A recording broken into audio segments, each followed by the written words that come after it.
Welcome back to Quick Bits. This week, there's a ruling on Tom Sandoval's motion in the Vanderpump Rules litigation. You know, where Rachel sued Tom and Ariana? That's the one. And a final decision in Alec Baldwin's motion to dismiss in the Rust case, plus week 4 of the Karen Reed trial. We are more than 40 witnesses in now. So let's get into it. I'm legal analyst Emily D. Baker. This is the Quick Bits, where I break down just the main points of the pop culture and entertainment cases I'm currently covering on YouTube and the Emily Show podcast. Let's get into it. First, in the Scandoval lawsuit where Rachel sued Tom and Ariana, I've been breaking that down both on the podcast and on YouTube. The judge ruled on Sandoval's motions only. The briefing is nowhere near done yet on Ariana's anti-SLAPP motion. That will come later. But in the demurrer, which is essentially a motion to dismiss on the face of the complaint, the court denied it as to the first and third causes of action, which are eavesdropping and invasion of privacy. But the court granted it as to the fourth cause of action, the intentional infliction of emotional distress. Rachel is claiming that Tom recording her over FaceTime led to the intentional infliction of emotional distress, but the judge said that she did not claim that her emotional distress was related to his actions and that he took those actions to cause her distress, but she has 20 days to amend, which is the way that it goes with a demurrer or a motion to dismiss.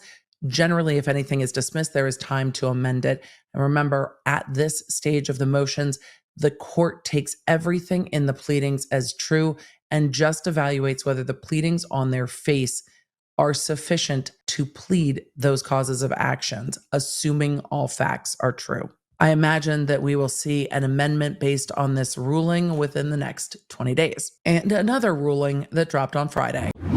In the Rust matter, the court denied Alec Baldwin's motion to dismiss the indictment. This was a 25-page ruling from the court, and this has been one of the stronger motions to dismiss I've seen, which is why I said when I covered this on the podcast that it was possible on this one that the court may dismiss that indictment, but did not.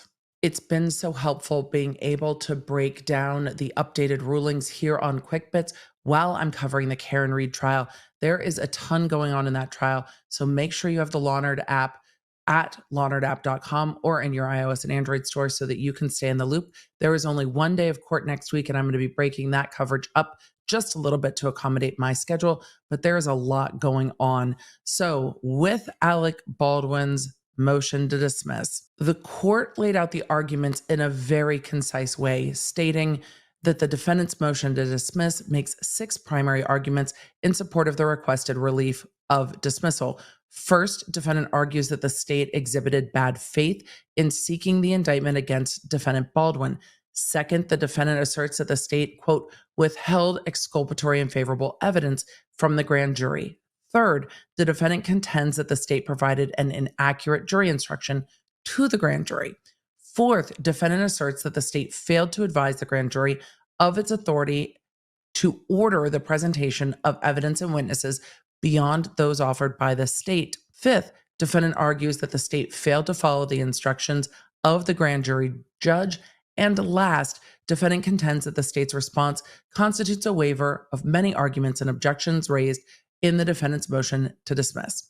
And the court addresses them one by one. First, the court breaks down the law that to get into evaluating the evidence, you must first find prosecutorial bad faith, but to just evaluate the structural arguments, that is not needed. I break that down in last week's podcast that dropped on Wednesday. The court did not find prosecutorial bad faith, and because of that, the court did not address whether the evidence presented by the prosecution was sufficient or not. The court also found that there was no error in the jury instruction, finding that what the prosecutor had done was, quote, merely describing the alleged act. And we know that Baldwin's team made much of this, and often improper jury instructions are grounds for something to be overturned.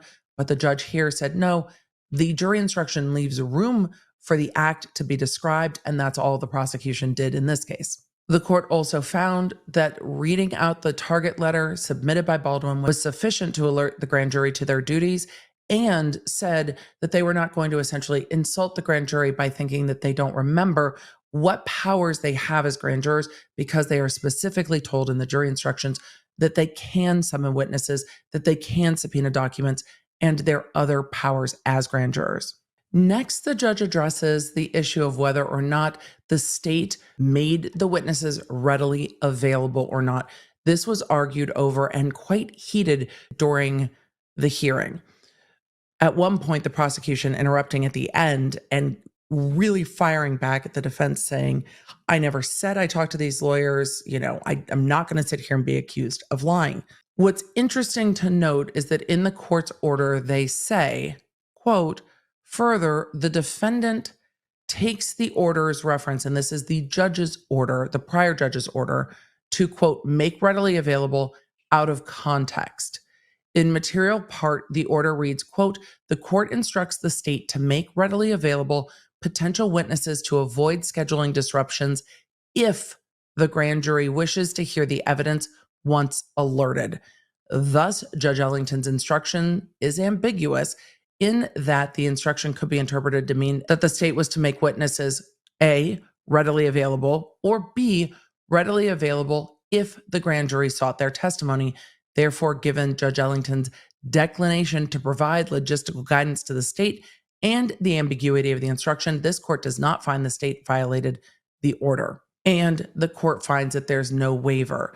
This was what was frustrating about the state's response, is that some of these things, like Judge Ellington's order, were not made specifically clear or easily clear, even in the argument.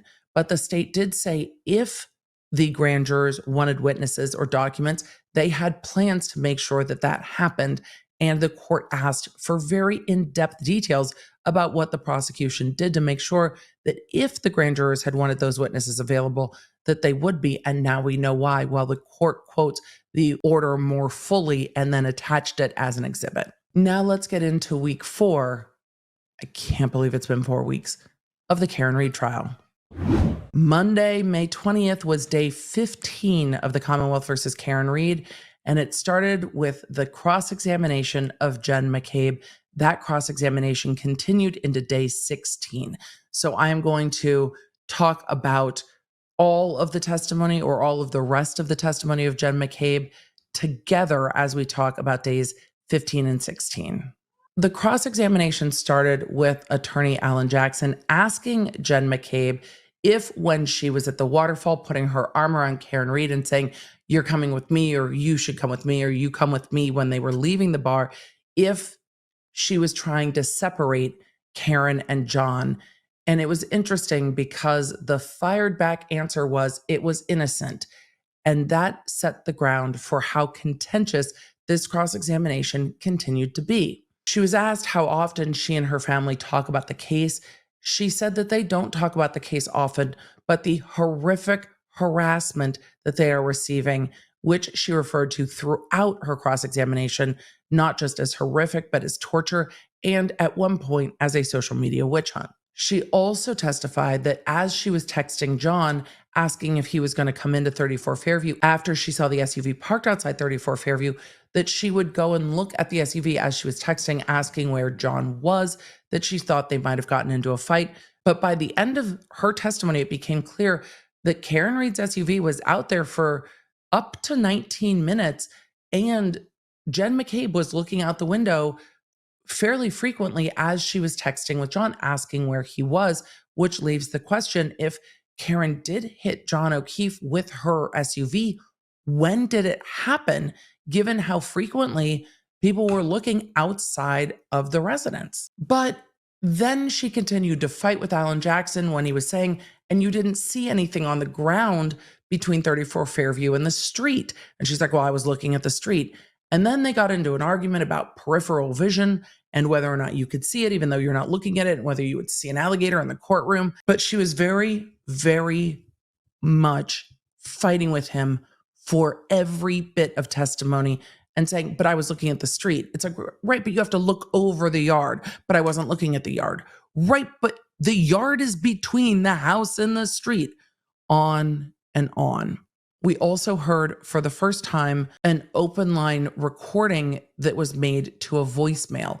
It seems that this was left on victim John O'Keefe's voicemail from defendant Karen Reed's phone, that when they were out looking for him, she was calling his phone and then dropped it in Carrie Roberts' SUV when she went to go to John after she saw him at 34 Fairview.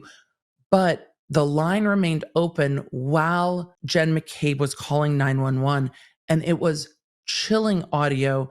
You had the thumping of the windshield wipers, and you could hear Karen Reed in the background wailing the things that both Jen McCabe and later Carrie Roberts testified to, yelling their names over and over, yelling, "Is he dead?" It's very consistent audio with a lot of the testimony. But then we start getting into phone calls and call logs before we ever get to Google searches. And there are 6 calls from Jen McCabe to John O'Keefe that aren't answered. She described all of those as being butt dials. I'm going to start just calling it the butt dial trial, and it's going to get worse throughout this week. Of everyone describes everything as a butt dial. She also said that when she was texting the group chat that Carrie was interviewing with police and was, quote, telling them everything, all caps, that what she meant was this shocking statement made by Carrie that horrified her in a pearl-clutching way. At the end of day 16, we find out that statement is that Carrie was telling law enforcement that John really loved Amy and that Karen was just a babysitter with benefits. And Jen McCabe, was stunned that someone would say such a thing. There was also conversation about the fact that Jen McCabe had gone over to lead investigator Trooper Proctor's home to meet with his wife, Elizabeth Proctor. She maintained that Trooper Proctor was not there at that time and that she and Elizabeth Proctor met to discuss the, quote, social media witch hunt that they were enduring because it was torture. And that's before we got into the how's long to die in the cold Google search. Now, the tech experts have not testified in this case yet. We don't know who did Celebrite extractions of these phones. We don't know what those experts are going to say about the meaning of the things found in the phones. But attorney Alan Jackson showed a log, or a page of a log, that showed a 2:27 a.m. search and showed the same search at 6:24:18 with the same typos. How, spelled HOS, long to die in cold.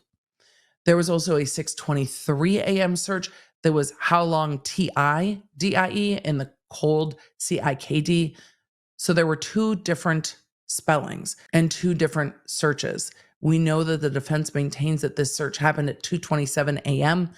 and that the prosecution maintains that that search did not happen at that time, but that tab was being used for other searches at that time. But on the log showed by Alan Jackson, it shows that the 2:27 a.m. search was deleted. With all of this, I am very much waiting to hear from the tech experts because I'm very curious how they will testify to this Google search. And did it happen at that time? Did it not? I would like to hear their explanation at this point. But what became very clear is that those Google searches became clear to the public in April 2023. And it wasn't until June 2023 that Jen McCabe said that she heard Karen Reed say, "I hit him, I hit him, I hit him." And she testified under cross-examination that she remembers it as clear as day, even if it's not in any of the reports, which it seems not to be, and even if it wasn't in her grand jury, her state grand jury testimony from the year before. I don't know if the Google search will ultimately be the most important part of this conversation, or the timing that the Google search came out in front of the public in April. And she said the harassment of her started in April. Alan Jackson said, was that harassment or public outrage? But then in June, it seems that what Karen Reed said per Jen McCabe had changed, because her earlier reports are much more consistent with the next witness, Carrie Roberts, who testified very clearly that she heard Karen Reed say things like, could I have hit him? Did I hit him? Could he have been hit by a snowplow? What happened? Things that were much more questioning and distressed. And we learn a lot in Carrie Roberts' testimony on day 16, Wednesday, May 22nd. I thought Carrie was a great witness. I thought her testimony was clear. It's clear that it was still a struggle for her to testify. She tried very hard to maintain composure when talking about her friend John O'Keefe. And it was clear that she and her husband were very close with John, a much closer group of friends with John than the Alberts, the McCabes, and everyone else. And it seems that there's maybe no love lost between Carrie Roberts and Jen McCabe, just given the way that they both testified. But that is my speculation. Carrie Roberts should have been one of the first 4 or 5 witnesses that the state called. She laid out a very clear picture of what happened in the morning and came across as very neutral. There were times in Jen McCabe's testimony where it felt like Jen was trying to make very clear to the jury that she believed that Karen Reed hit John O'Keefe. There were times when Jen McCabe was testifying about not seeing John O'Keefe when pulling up to 34 Fairview, that she believed the only reason Karen ran over to John and knew where he was is because she had left him there. And that's how she knew that's where he was, because no one else could see him. She very much tried in her testimony to make those points in front of the jury. Where Carrie Roberts' testimony was much more a narrative of what she saw, what she heard, and what she did. The chat quite often said, it's refreshing to see a witness that's just telling, not selling a story. One of the most interesting things from Carrie Roberts' testimony for me was that she knew Karen wanted to go look for John. Karen called Carrie Roberts at 5 a.m. and said, John's dead, and started yelling her name, saying, I'm afraid John might be dead. He never came home. He would never leave Kaylee alone. And that Karen Reed wasn't supposed to stay the night in Canton, which gave some context for why at 5 a.m. she was so freaked out, because John would never not come home. Carrie says that Karen brought up her taillight and said, could I have hit him? And her response was, well, you hit something, but you didn't hit him. We'll find him. This is the only witness that has testified that Karen said that she didn't remember what had happened, that they were drinking all night, and that she left John at the waterfall. Most importantly, Carrie lays out how Jen McCabe informed Karen that she saw Karen in her SUV pull up at 34 Fairview the night before. And it was after that that Karen wanted to go look for John at Fairview. In Jen McCabe's testimony, she made it seem as if Karen was just insistent they go to Fairview. But it seems from Carrie's testimony that Karen wanted to look for John. They weren't sure where they were going to go. She said she left John at the waterfall. Jen said, no, I saw you at 34 Fairview. And then Karen said, well, then we have to go essentially to 34 Fairview. And that's where they went. There was heartbreaking testimony from Carrie Roberts about seeing John removing snow from his face, trying to help give him CPR, wrapping a blanket around his head, him bleeding from the back of his head, him being covered in snow, and that when paramedics took John to work on him in the ambulance, that his phone was underneath him and that there was grass, not snow, underneath him. This is also the witness that went and picked up John O'Keefe's parents and took them to the hospital and waited for Karen Reed's father to arrive at the hospital. She at one point had taken John's phone from the grass and then said that she gave it to first responders. At another point, she had recovered Karen Reed's phone and handed that back to her when she got in the ambulance. And a call between Karen Reed and John O'Keefe's mother was on Bluetooth or on speaker, and she heard Karen saying to John's mother that she had left him at a party the night before, and she didn't know what happened. Interestingly enough, at the end of Carrie Roberts' testimony, there was no cross-examination. And then we get to Aruba. 2 witnesses testify about an incident in Aruba. The court gives numerous jury instructions to the jury, telling them that this testimony, that the things said by Karen Read and the things said by John O'Keefe are being offered to go to Karen Read's state of mind, to go to any potential motive or intent here. Laura Sullivan is the first witness, very good friends with John O'Keefe. He's the godfather to her son. Her son's father is John O'Keefe's late best friend, who also was a Boston police officer. So this large, and when I say large group of people, like 60 people, this large group of people goes to Aruba for New Year's. And if I start to describe this like a junior high school story, that's how the testimony came in. So they all go to Aruba. It seems that what everybody was doing in Aruba over New Year's was drinking and hanging out in the pool. But at one point, Laura is made aware of a confrontation between her younger sister and Karen Read. After that, John and Karen missed some of the pre-scheduled activities that they had planned with the group and weren't seen with the group nearly as much. But at one point, she did run into John after that confrontation, and John's phone was absolutely blowing up. And he said to Laura, quote, "She's crazy. I've got to take this." And then they had a conversation later in the pool where she asked John if he was happy and told him life is too short. We then heard the testimony of Laura's little sister, Marietta Sullivan, or Etta, who feels that John O'Keefe is like a big brother. He's the godfather, of course, of her nephew. And while they were in Aruba, they were in the lobby and ran into each other. She said John O'Keefe seemed intoxicated. She talked about him swaying a bit, his eyes being glassy, and her kind of holding him up and giving him a hug, and then asking which way he was going in the hotel, and then kind of pointing him physically in that direction and said, well, then off you go that direction. And then she heard someone screaming John's name across the lobby and saying, who the fuck was that? She heard John say, calm down, that's Laura's little sister. And then she went back to the lobby as this was going on to see Karen Read screaming towards her, go fuck yourself, to which she responded, fuck you too. I really want to know if she said, fuck you too, Karen, but they had a screaming match. According to testimony from Laura Sullivan, Karen later apologized, said she misinterpreted the situation and was embarrassed by it. But then that gives some context to the next witness, Brian Higgins.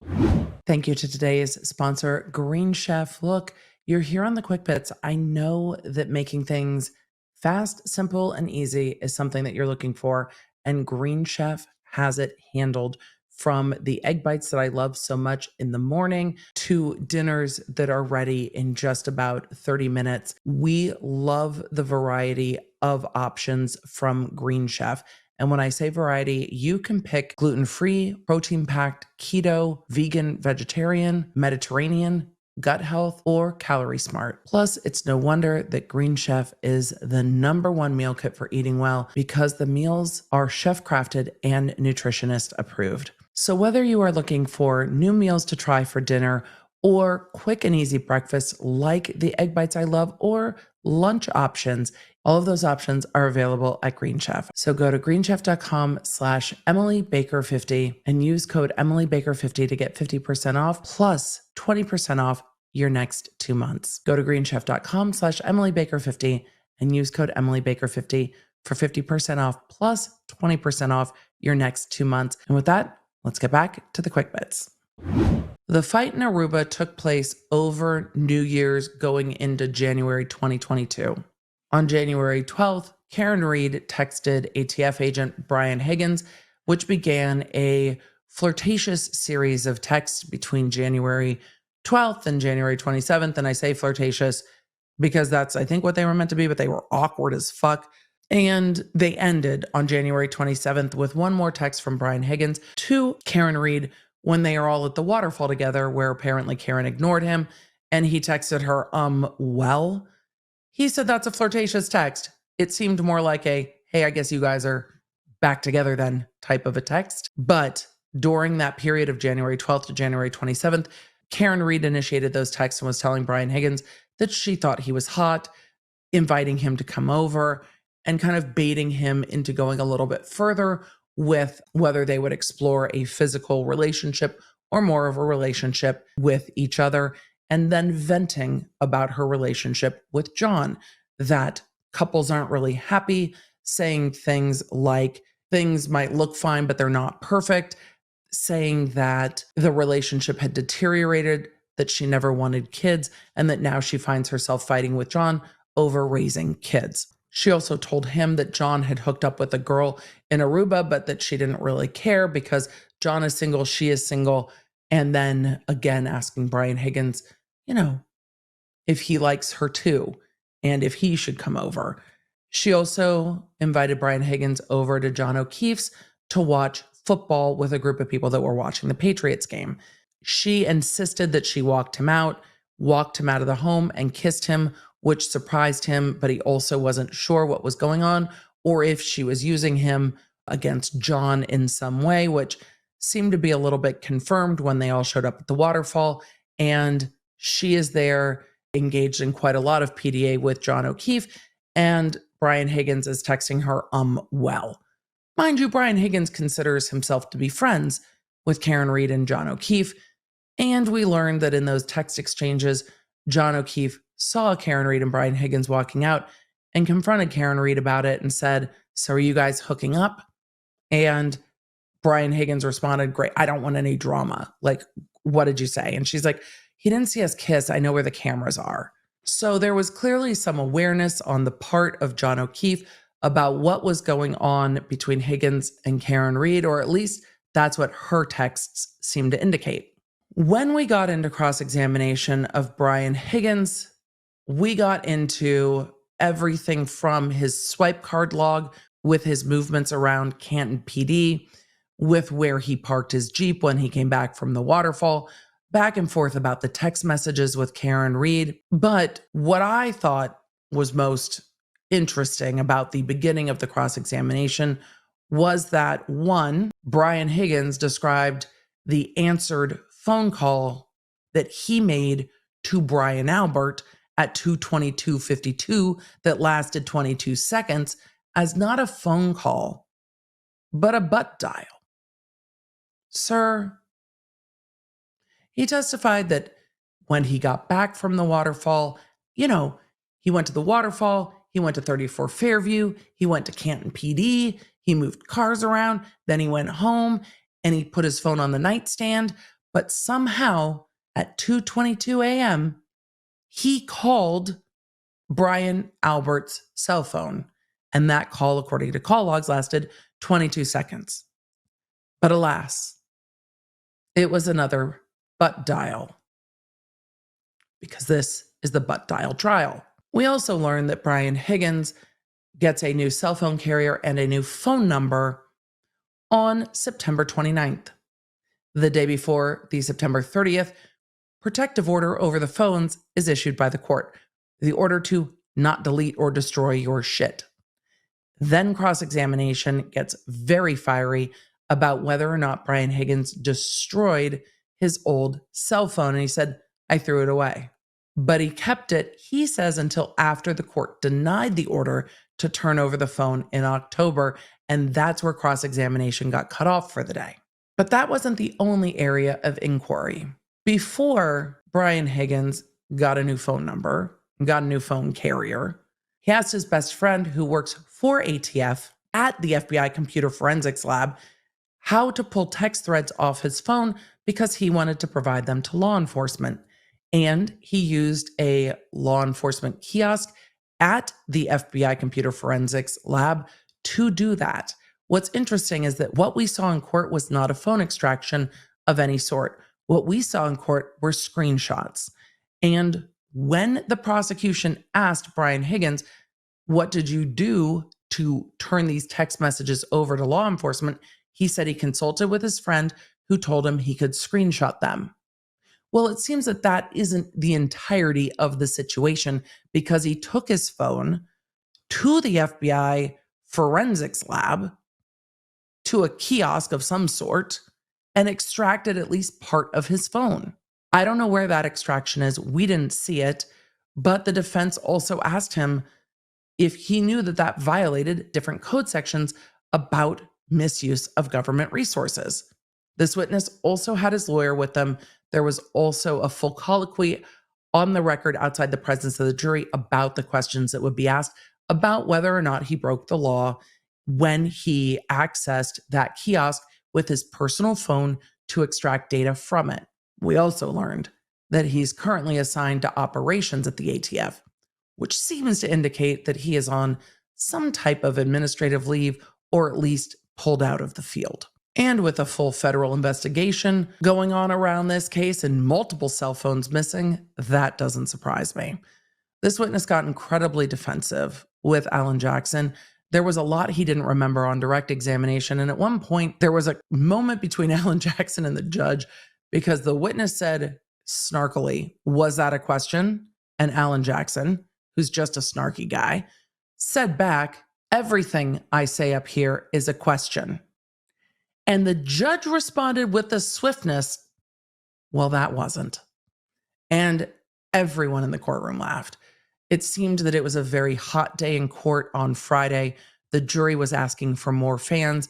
The witness was very red by the end of testimony, and it was hard to tell if that was from the fiery cross-examination or from the warmth within the courtroom. But this cross-examination will resume on Tuesday when court resumes with Yannetti, because apparently Alan Jackson is off on Tuesday and will not be cross-examining this witness for the rest of the cross-examination because it seems that there is quite a bit more to be asked of Brian Higgins.